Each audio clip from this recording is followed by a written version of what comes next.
Most people know Paul as the man who wrote much of the New Testament, the theologian, the missionary, the voice behind verses about love and grace and faith that billions of people have memorized and carried through the hardest moments of their lives.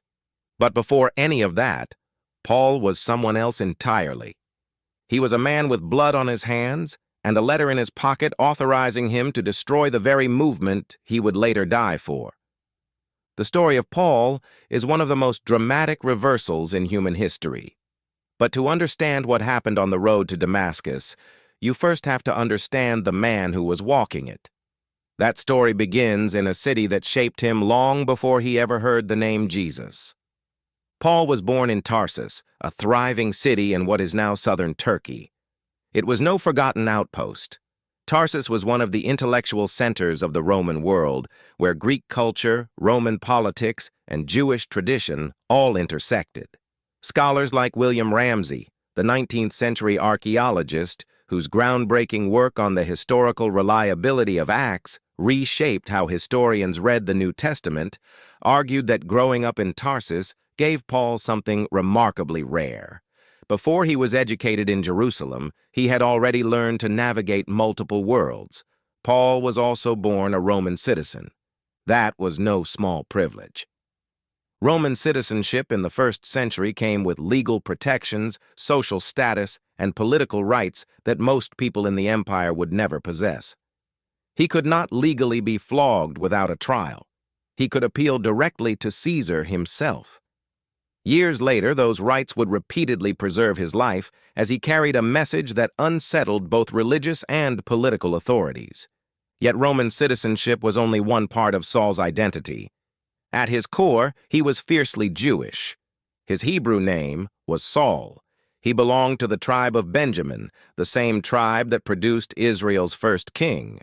He was circumcised on the 8th day according to the law, and he was raised in a Pharisee family devoted to strict obedience to the Torah. History has often remembered the Pharisees as hypocrites because of their conflicts with Jesus. But in their own time, they were widely respected for their devotion to Scripture and their rigorous pursuit of holiness. They believed faithful obedience to God's law was the path to both personal righteousness and the restoration of Israel. Saul did not simply belong to that world. He excelled in it. As a young teenager, he was sent to Jerusalem to study under Gamaliel, one of the most respected rabbis of the first century. Even his opponents acknowledged his wisdom. To study under Gamaliel was the ancient equivalent of earning a place at the most prestigious university in the world. Saul wasn't just another student. He was being prepared for leadership, and by his own account, he excelled. Writing years later to the Galatians and Philippians, Paul describes himself as advancing in Judaism beyond many of his own age. He surpassed his peers. He was known for his zeal, a word he repeatedly used to describe his former life. Saul was becoming one of the brightest young Pharisees of his generation. That zeal is the key to understanding everything that followed. When a new movement began spreading through Jerusalem, centered on the claim that a crucified carpenter from Galilee had risen from the dead and was Israel's long-awaited Messiah, Saul saw it as something dangerous. Not simply mistaken, dangerous. To him, this movement threatened the law, the temple, and everything he believed God had established. If it continued unchecked, it could lead Israel further from God instead of closer to him. So Saul acted. The book of Acts first introduces him during the execution of Stephen, the first Christian martyr. Stephen had delivered a bold defense of Jesus before the Jerusalem council. The crowd responded by dragging him outside the city and stoning him to death. Saul did not throw the stones himself, at least not that day, but he stood watching over the cloaks of the men who did. And Acts tells us plainly that he approved of Stephen's execution. That detail is not incidental. It tells you exactly who Saul was. To the growing Christian movement, his name quickly became synonymous with fear. After Stephen's death, a severe persecution broke out against the followers of Jesus throughout Jerusalem.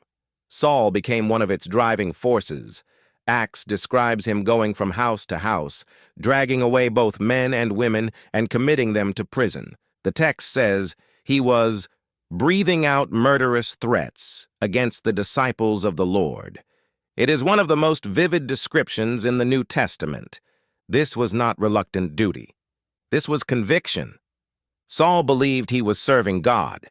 Determined to stop the movement before it spread further, he went to the high priest and requested official letters authorizing him to travel to Damascus and arrest any followers of Jesus he found there. Damascus lay roughly 135 miles north of Jerusalem, a journey that would have taken several days on foot. Saul was willing to travel every mile of it. He set out carrying authority to imprison Christians. He would never arrive as the same man. What happened on the road to Damascus has been studied, debated, and discussed for nearly 2,000 years. As Saul traveled north, something happened that he never expected. A brilliant light from heaven suddenly flashed around him. He fell to the ground. Then he heard a voice asking a question that has echoed through history ever since. "Saul, Saul, why are you persecuting me?" Blinded and trembling, Saul answered with a question of his own. "Who are you, Lord?" The reply changed everything. "I am Jesus, whom you are persecuting." New Testament scholar N.T. Wright points out something crucial about this moment. Saul did not simply receive new information or adopt a different philosophy. According to the account, he encountered a living person. The risen Jesus did not send a messenger or an angel. He confronted Saul himself. If Jesus truly stood before him alive, then everything Saul believed about the crucifixion collapsed in an instant. The cross had not been proof that Jesus was a false Messiah. It meant something entirely different, and Saul would spend the rest of his life trying to explain why. When he finally arrived in Damascus, he was completely blind.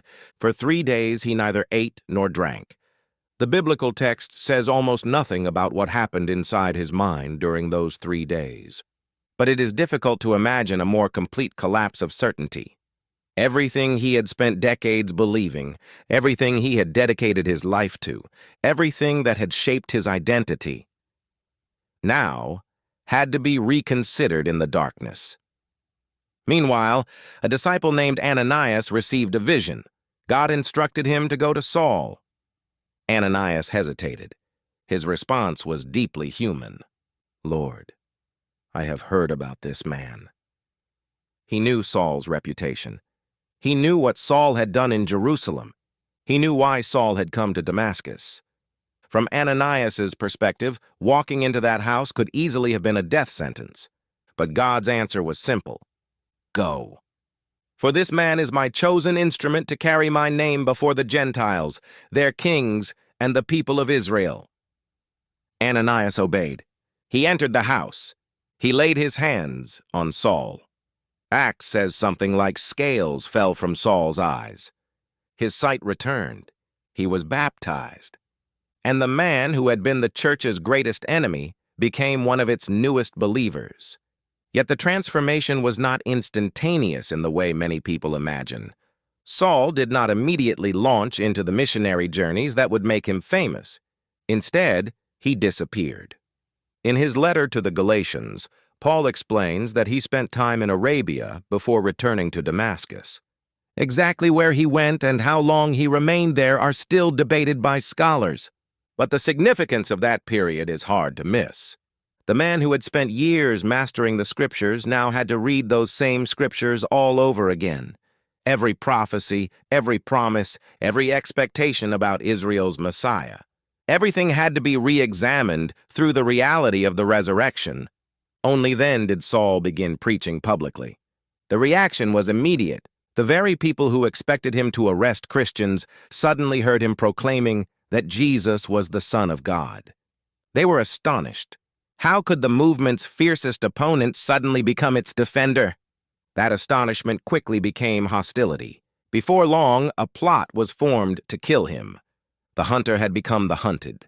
Under the cover of darkness, believers lowered Saul in a large basket through an opening in the city wall, allowing him to escape. It would be the first of many narrow escapes. Over the next 2 decades, Saul, now more commonly known by his Roman name Paul, carried the message of Jesus across the Roman Empire. His journeys stretched through Asia Minor, Greece, Macedonia, and eventually to Rome itself. He planted churches in cities like Philippi, Thessalonica, Corinth, and Ephesus. But these were not comfortable speaking tours.